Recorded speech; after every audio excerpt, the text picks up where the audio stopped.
লাশ কাটার ঘর কিংবা ডোম ঘর, যেখানে প্রতিদিন আসে অসংখ্য পরিমাণের দুর্ঘটনায় কিংবা আত্মহত্যা করা এবং অসংখ্য পরিমাণের লাওয়ারিশ লাশ।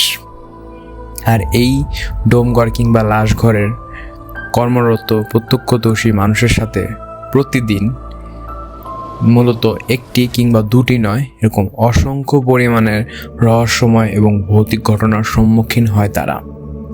আসসালামু আলাইকুম। আজ আপনাদের সাথে এই লাশ ঘরকে কেন্দ্র করে কিংবা ডোমঘরকে কেন্দ্র করে দিনাজপুরে ঘটে যাওয়া একটি ভৌতিক ঘটনা আপনাদের সাথে শেয়ার করব।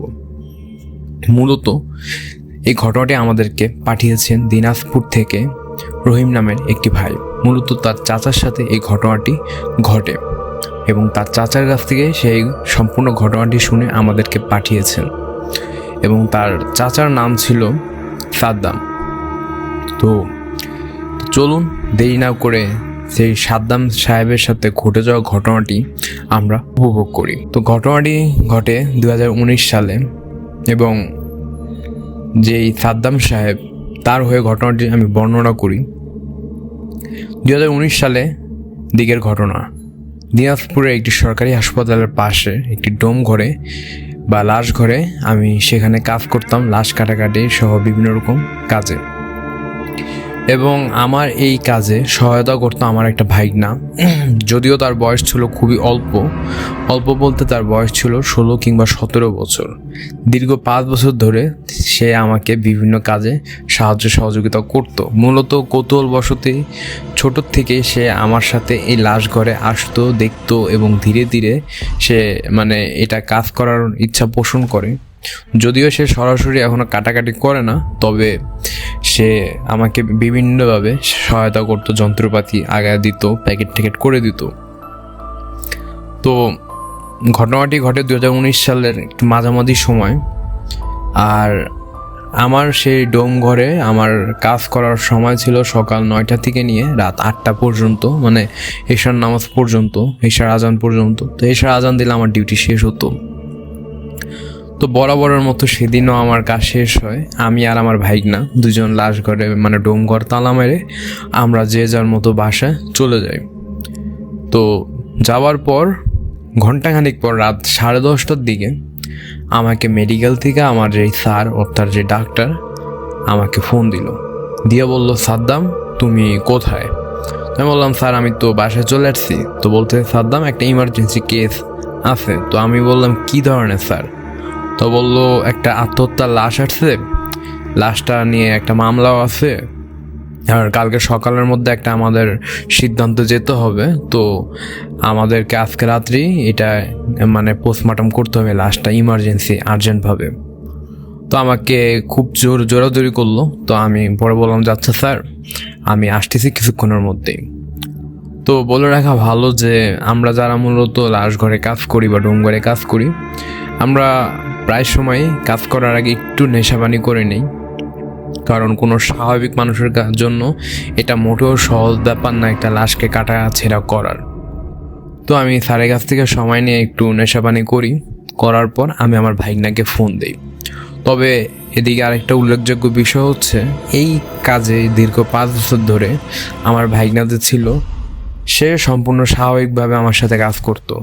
তার সে ঠান্ডা মাথায় এইসব কাজ করতে পারতো, তার এই ধরনের নেশাপানি কিছু করা লাগতো না এবং সে ভয় পেত না, অত্যন্ত পরিমাণে সাহসী ছিল সে। তো আমি নেশাপানি করার পর আমি আমার ভাইগনাকে ফোন দিই, যেরকম একটা লাশ আসছে, আজকে রাত্রের মধ্যেই একটা রিপোর্ট দিতে হবে। তো আমি আধা ঘন্টার মধ্যে ডোমঘরের সামনে আসতেছি, তুমি চলে আসো। তো ঘড়িতে বাজে তখন 11টা। আমি অলমোস্ট নেশাপানি করেই আমি ডোমঘরের সামনে এসে দাঁড়াই এবং তার 5-6 মিনিট পর আমার ভাইগনাও সেখানে আসে। আসার পর আমরা গেট খুলে ভিতরে সব কিছুর প্রস্তুতি নিয়ে বসি এবং ঘড়িতে তখন 11:30 বাজে। থানার থেকে একটি গাড়ি আসলো, আইসে তারা ডেড বডিটাকে প্যাকেটে করে দিয়ে গেল এবং বলল যে কালকে সকালের মধ্যে যেন রিপোর্টটা দিয়ে দেওয়া হয়। তো আমার ভাইগনা আর আমি মিলে লাশটাকে ধরে রুমে নিয়ে গেলাম এবং সাদা যেই পুলিশের থানার যে সাদা প্যাকেটগুলো থাকে সেই প্যাকেটে করা লাশ ছিল।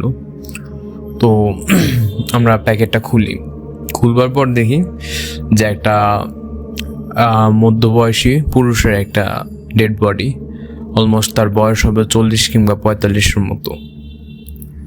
তো যখন আমরা প্যাকেটটা খুলি বুঝতেই পারলাম যে এটা একটি আত্মহত্যা করা অর্থাৎ ফাঁসিতে ঝুলানোর একটি লাশ। তো আমরা প্যাকেট থেকে বের করে আমাদের যে মানে পাকা করা যে জায়গাটা যেখানে লাশটা আমরা রাখি, তো সেখানে রাখলাম। তো অনেক লাশের কাজ করছি, তবে সেদিনকার যেই মানে ফাঁসিতে ঝুলানো লাশটা ছিল তার চেহারা ছিল অত্যন্ত পরিমাণে বীভৎস। যদিও এটা বীভৎস না, এটাকে বলতে গেলে খুবই ভয়াবহ। লাশটা দেখার সাথে সাথে বুকের ভিতরে একটা কামড় মেরে উঠলো লাশটার চেহারা দেখে। ভীষণ ভয়াবহ, মানে লাশের মুখটা পুরাই কালো হয়ে ছিল, অদ্ভুত কালো। লোকটা ছিল ফর্সা বর্ণের, তবে তার গলা থেকে নিয়ে মাথা পর্যন্ত পুরা টকটকে কালো হয়ে আছিল। লাল হলে একটা কথা ছিল, কিন্তু লাল না, কালো হয়ে আছিল তার মুখমণ্ডলটা, এবং কেমন জানি একটু গলা পচে যাওয়ার মতো মুখটা ছিল। তবে অবাক করা বিষয় ছিল তার সমস্ত শরীর একেবারেই মানে তাজা, একেবারে মনে হচ্ছিল যেন মাত্রই ফাঁসির থেকে নামায় নেওয়া হয়েছে।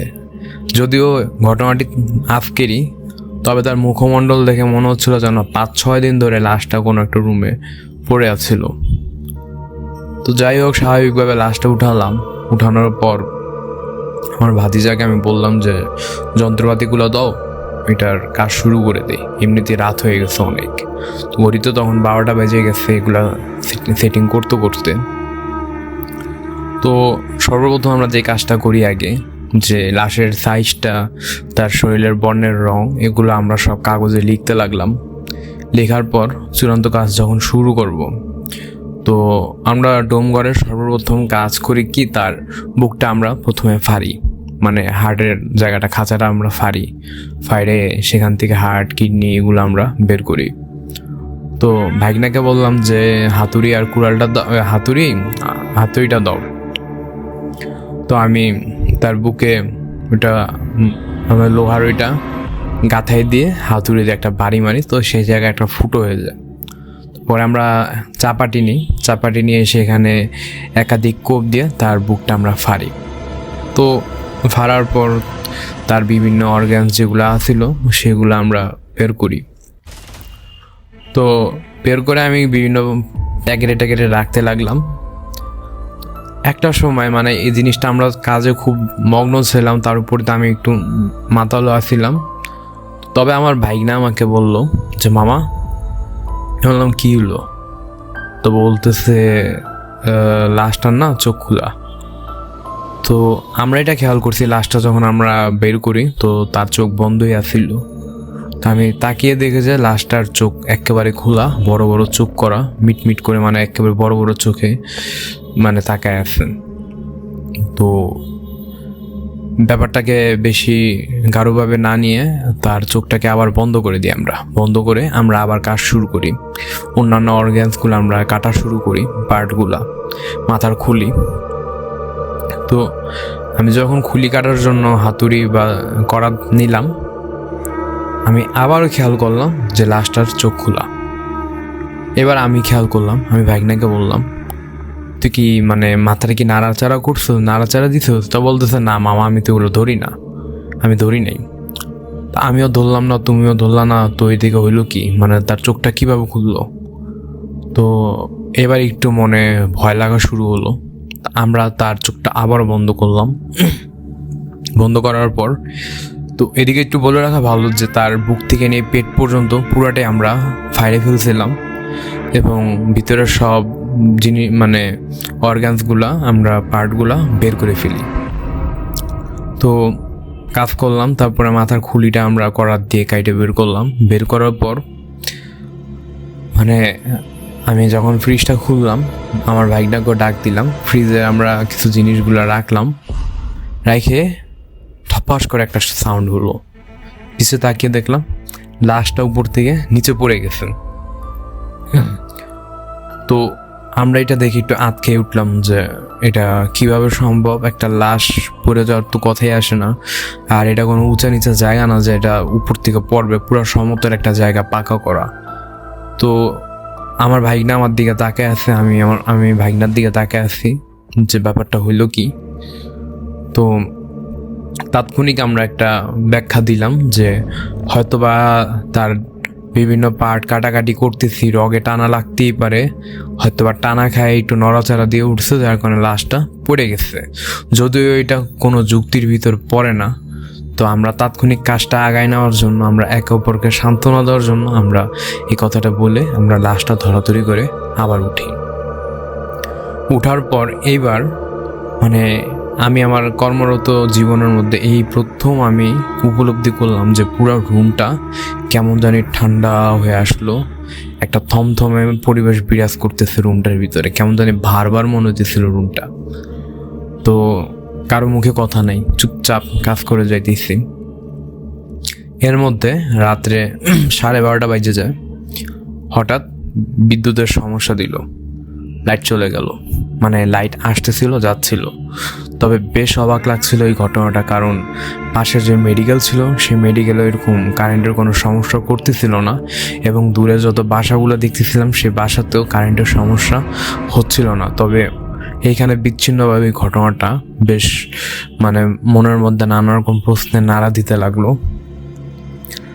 এবং একটা সময় এরকম কারেন্ট আসতে যাইতে শুরু করলো, মানে লাইট আসলো গেল, একটা সময় পুরো লাইট চলে গেল। তো আমি খানিকটা ভয় পেয়ে যাই, যদি আমার ভাইগনা ভয় পাই নাই। আমি বললাম, শোন আমরা একটু বাইরে যাই দাঁড়াই, ভিতরটা একটু গরম। তো ভাইগনা আমাকে বললো, কই মামা, ভিতর তো ঠান্ডাই, রুমটা ঠান্ডা হয়ে আসছে, তুমি কেন বাইরে যাবা? তো আমি একটু জোর গলায় বললাম যে বাইরে চল। তো আমি আর আমার ভাইগনা ওই লাশ ঘর থেকে বাইরে আসি। আসার পর আমার বেশ মানে মনের মধ্যে একটু ভয় কাজ করতে লাগলো। তো পকেট থেকে একটা সিগারেট বের করে সিগারেট ধরালাম, খেতে লাগলাম, সিগারেটটা টানতে লাগলাম। তো সিগারেটটা অর্ধেক টানা অবস্থাতেই কারেন্ট চলে আসলো। তো ভাইগনা বললো যে মামা কারেন্ট চলে আসছে, চলেন, এমনিতেই রাত অনেক দেরি হয়ে গেছে, আমরা তাড়াতাড়ি কাজটা শেষ করে চলে যাই। আর আজ কেন জানি খুব অদ্ভুত ঘটনাও ঘটতেছে, তো দেরি করা ঠিক হবে না। তো আমি ভাইগনাকে বললাম, হ্যাঁ ঠিক বলছো তুমি, আমরা কাজটা তাড়াতাড়ি শেষ করে চলে যাই।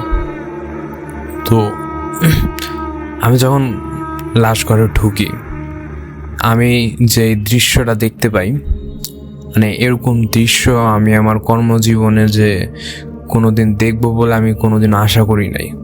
যদিও লাশঘরকে কেন্দ্র করে অসংখ্য রকমের ঘটনা আমি নানা জায়গা থেকে শুনছিলাম, তবে প্রত্যক্ষভাবে আমার সাথে কখনো এই ধরনের কোনো ঘটনা ঘটে নাই। তো আমি যখন ঢুকলাম রুমের ভিতরে, আমি আমার ভাইগনা একসাথে ঢোকার পর দেখলাম যে ডেড বডিটা পুরো উঠে মানে বসে আছে, এবং কি যে একটা ভয়াবহ একটা অবস্থা। ডেড বডিটা মানে বসে আছে, তার পা দুইটা মানে একেবারে লম্বা করা, মানে একটা শোয়ার থেকে সোজা উঠলে যেরকম হয় বসে আছে। আর তার অর্গানস পুরা বুক, মানে তার গলার নিচ থেকে নিয়ে একবারে পেট পর্যন্ত তার পুরাটা ফাড়া, তার দুই পাশে বুকের খাঁচা, পাঁজরটা দুই দিকে বেরোয় আছে। কি একটা বিভৎস চিত্র। এবং যেহেতু ভিতরের সব জিনিসপাতি বের করে ফেলছি, ভিতরটা পুরা ফাঁপা, তো পুরা খালি একটা দেহ এইভাবে উঠে বসে আছে। আর সব থেকে ভয়াবহ ব্যাপারটা ছিল মানে লাশটার চোখ পুরা মিট করে খুলে আছে, চোখটা বড় চোখে মানে বসে আছে আর সোজা তাকিয়ে আছে এক নিরিখ করে। এই ঘটনা দেখার পর আমি আমার ভাইগনা দুজনেই মানে দুজনের শরীর পা থেকে নিয়ে মাথা পর্যন্ত পুরো জমে গেল। মানে আমরা কি চিৎকার করবো না দৌড় দিব কিছুই বুঝে উঠতে পারলাম না। এবং সাথে সাথেই আমি আমার ভাইগনাকে নিয়ে বললাম, এখান থেকে পালা। আমরা মর্গের মানে লাশঘরের গেটটা পর্যন্ত আমরা লাগাই নাই, আমরা দুজন এক দৌড় দিয়ে পাশে যে হাসপাতালটা, সেই হাসপাতালে গিয়ে আমরা দৌড়ে যা পৌঁছাই। এবং সেখানে কর্মরত চিকিৎসক যারা ইমার্জেন্সিতে ছিল তাদেরকে গিয়ে আমরা ঘটনাটি বলি। যদিও তারা প্রাথমিকভাবে আমাদের কথাটা কোনোভাবেই আমলে নিল না, কারণ অলরেডি আমি মাতাল ছিলাম এবং তারা জানে যে এই ধরনের কাজ করতে গেলে মাতাল হয়ে কাজ করতে হয়। তো তারা কোনোভাবে আমার কথাটা বিশ্বাস করতেছিল না। তবে আমার যে ভাইগনা, তারা জানতো যে আমার ভাইগনা এরকম নেশাপানি কিছু করে না। তো আমার ভাইগনার কথা শুনে তারা বিশ্বাস করতে বাধ্য হলো। এবং 3-4 জন মিলে আমরা সেই রাত্রেবেলা সে লাশ ঘরে পুনরায় যাই এবং গিয়ে দেখি যে লাশটা সেই জায়গায় বসা না, বরঞ্চ মাটিতে পুরাই উল্টো হয়ে, মানে মাথাটা নিচের দিকে, শরীরটা উপরের দিকে, পুরো ভূত হয়ে মানে পড়ে আছে লাশটা। তো তারা আমাদেরকে বলল এটা নিচে পড়লো কীভাবে। তো তখনই বললাম যে আমরা তো বসা অবস্থায় দেখে গেছি এটা নিচে পড়লো। তো আমরা বেশ সাহস করে সবাই মিলে এই লাশটাকে উঠাই এবং সেদিনকে আমরা রাত্রেবেলা ওই থানায় ফোন দিয়ে আমরা এই ডেড বডিটাকে ফেরত নেওয়ার অনুরোধ জানাই এবং পুলিশ আমাদেরকে নানা রকমভাবে ফোর্স করে যে পুরো কাজটা করে দিতে। তো আমরা সেটা করতে অস্বীকার জানাই এবং ইমিডিয়েটলি সেদিনকার রাত্রেবেলা সেই লাশটা এখান থেকে নিয়ে যাওয়া হয়।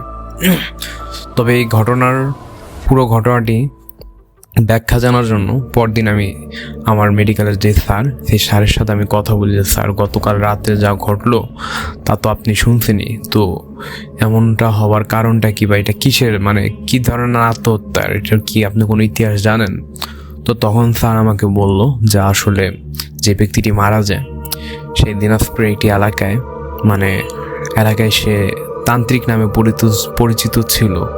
সে বিভিন্ন রকম কালো জাদুর সাথে জড়িত ছিল এবং এলাকার নাকি বেশ কিছু মানুষকে সে এরকম ক্ষতিগ্রস্ত করে এবং সে লুকে এই কাজগুলো করত।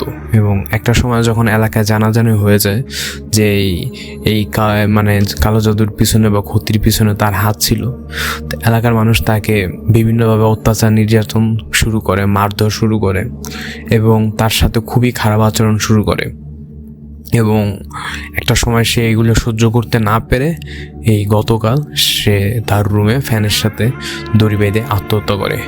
তবে এটি একটি এখনও সন্দেহজনক ঘটনা, কারণ পুলিশ চিন্তা করতেছে এটা সে আত্মহত্যা করে নাই, বরঞ্চ এলাকার কিছু মানুষ হয়তো বা তাকে মেরে বা শ্বাসরোধ করে তাকে ফাঁসিতে ঝুলায় দেয়। তো সেটারই তদন্তের জন্য এখানে নিয়ে আসা হয়। তো ডাক্তার স্যারের কথা শুনে আমি বুঝতে পারলাম যে অবশ্যই এই ঘটনার পিছনের মূল ঘটনাই হচ্ছে আপনার কালো জাদু, যেটার কারণে এই ধরনের ঘটনা ঘটছে আমাদের সাথে।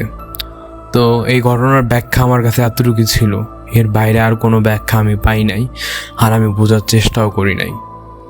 বেশ কিছুদিন কাজ থেকে বিরতি নিয়েছিলাম। তবে আমার ভাইগনা সে সরাসরি এই পেশায় নিয়োজিত হয় এবং বর্তমানে আমি এই পেশার সাথে জড়িত নয়। সেই ঘটনার পর আমি 1-2 মাস কাজ করি এবং তার বেশি আমি আর কাজ করতে পারি নাই, আমার মনোবল ভেঙে যায়। তো এটাই ছিল আমার ঘটনা। তো এই ছিল সাদ্দাম সাহেবের সাথে ঘটে যাওয়া সেই লাশ ঘরে বা ডোম ঘরে ঘটে যাওয়া সে ভৌতিক ঘটনা। তো ঘটনাটির থেকে আমরা বুঝতে পারি যে ঘটনার মূল রহস্য ছিল সে একজন তান্ত্রিক বা কালো জাদু, যেটা আমাদের ইসলামে সম্পূর্ণ একটি শিরকি কাজ এবং গুনাহের কাজ। এবং আমরা প্রত্যেকেই জানি মৃত্যুর পর এই ধরনের ব্যক্তির জীবনের যে কী ধরনের শাস্তি আল্লাহ তাআলা দিবেন বা ভয়াবহতা, তা আমরা কোরআন হাদিস ব্যাখ্যা করলে দেখতে পাই। তার উপর দিয়ে লাশটা আত্মহত্যা করার তো স্বাভাবিক, সেখানে খারাপ জিনের আক্রমণ হওয়াটাই স্বাভাবিক। তো এইটাই ছিল ঘটনা। আশা করি আপনাদের প্রত্যেকের ঘটনাটি ভালো লেগেছে। আর আমাদের চ্যানেলের নিয়মিত ভিডিওগুলি শোনার জন্য আমাদের চ্যানেলটিকে অবশ্যই সাবস্ক্রাইব এবং পাশে থাকা বেল আইকনটিতে ক্লিক করবেন, যাতে সবার আগে নোটিফিকেশন আপনার ফোনে যায়। এরই মাধ্যমে আজকের ঘটনাটি আমি শেষ করতেছি এবং পরবর্তী ঘটনাটি শোনাবে রাতুলের ঘটনাটি শোনার আমন্ত্রণ জানিয়ে আজ আমি বিদায় নিচ্ছি। আসসালামু আলাইকুম। সবাই ভালো থাকবেন এবং সাবধান থাকবেন এই রহস্যময় দুনিয়া হতে। আসসালামু আলাইকুম প্রিয় শ্রোতামণ্ডলীগণ, দেশ ও দেশের বাহির হতে যে যেখান থেকে আপনারা আমাদেরকে শুনছেন তাদের সকলকে আমাদের ইউটিউব চ্যানেল ভৌতিক রহস্যের স্বাগত জানাচ্ছি। আমি সামিউর রাতুল। আলহামদুলিল্লাহ, আশা করি আপনারা সবাই ভালো আছেন, সুস্থ আছেন। ভৌতিক ঘটনা ছোট থেকে বড় সকলের মাঝেই এই বিষয় নিয়ে কৌতূহল আমাদের সকলের মাঝেই থাকে।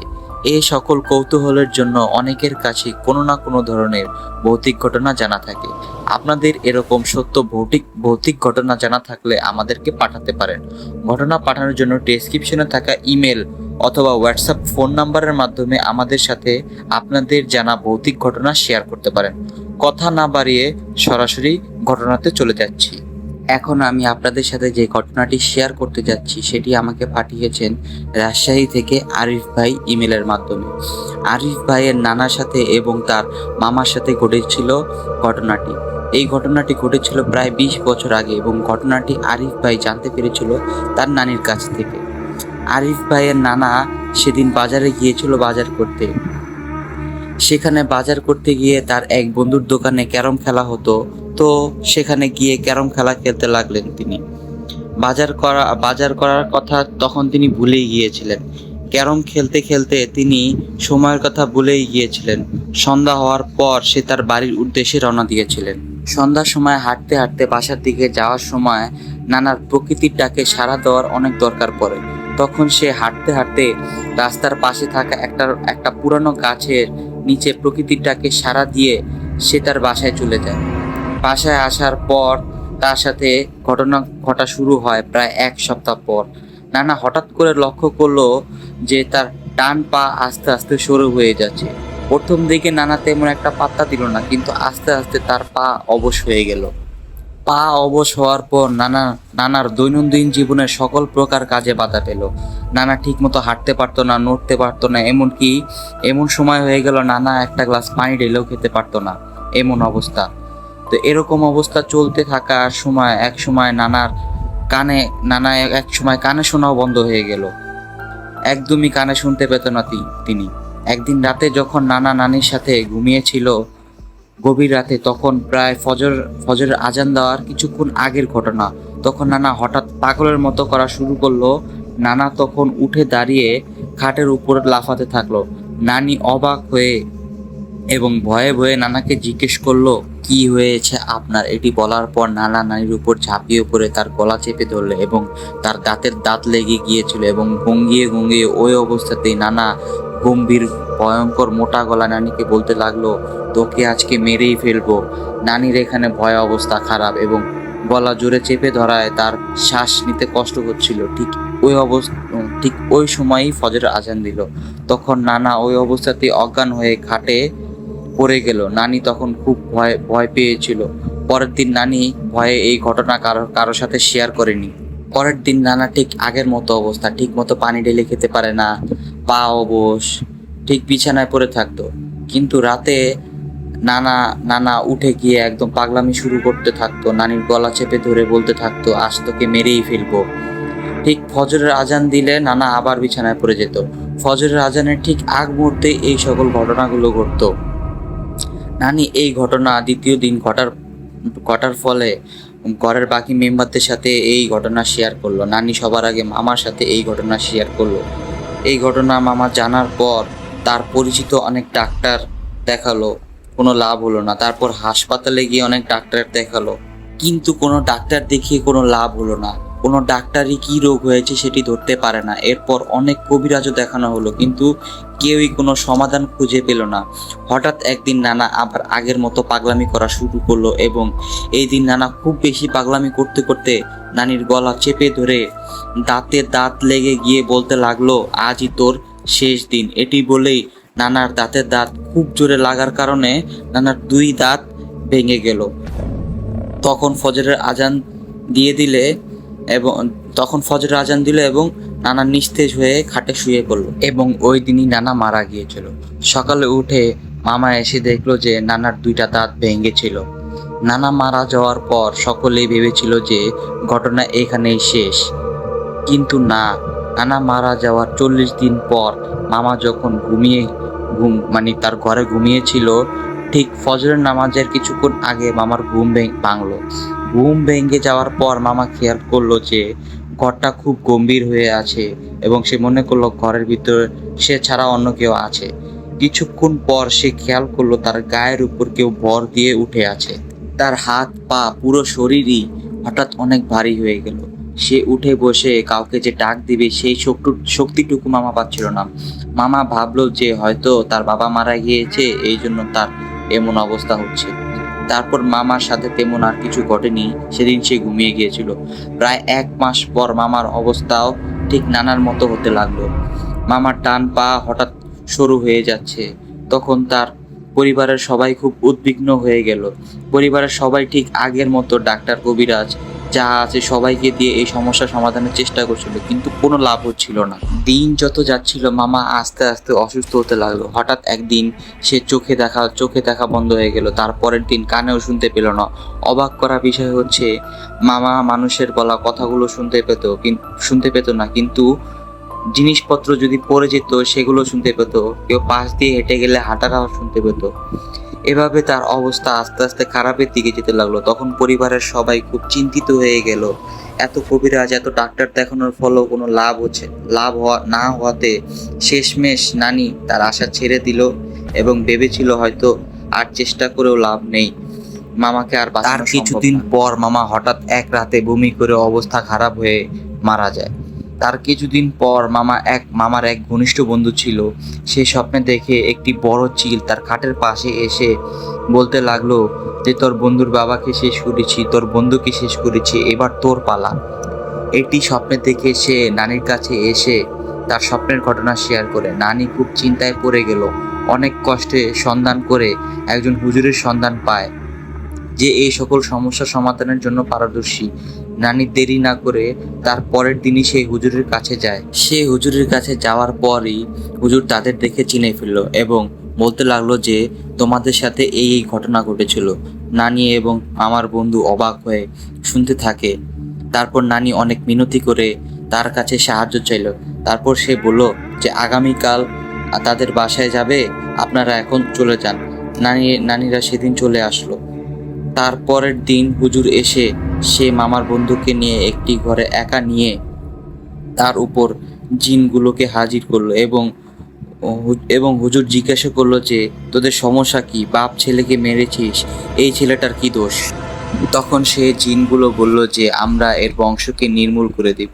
তারপর হুজুর তাদের অনেক সুন্দরভাবে বোঝাতে লাগলো, কিন্তু সে জিনগুলো বুঝার পাত্র নয়। তারা কেউ বুঝলো না, উল্টো হুজুরকে ভয় দেখাতে লাগলো যে তুই বেশি বাড়াবাড়ি করলে তোকেও এদের মতো কষ্ট দিয়ে মারবো। এক পর্যায়ে হুজুর না পেরে এই জিনগুলোকে বোতলে বন্দি করলেন। তারপর সেই জিনগুলোর হাত থেকে তারা রক্ষা পেল। এই ছিল আরিফ ভাই এবং তার নানার সাথে ঘটে যাওয়া ঘটনাটি। প্রিয় শ্রোতা মণ্ডলীগণ, আশা করছি আমার এই ছোট্ট ঘটনাটি আপনাদের ভালো লেগেছে। আমাদের ঘটনাগুলো ভালো লাগলে লাইক, কমেন্ট এবং শেয়ার করে আমাদের সাথে থাকার আহ্বান রইল।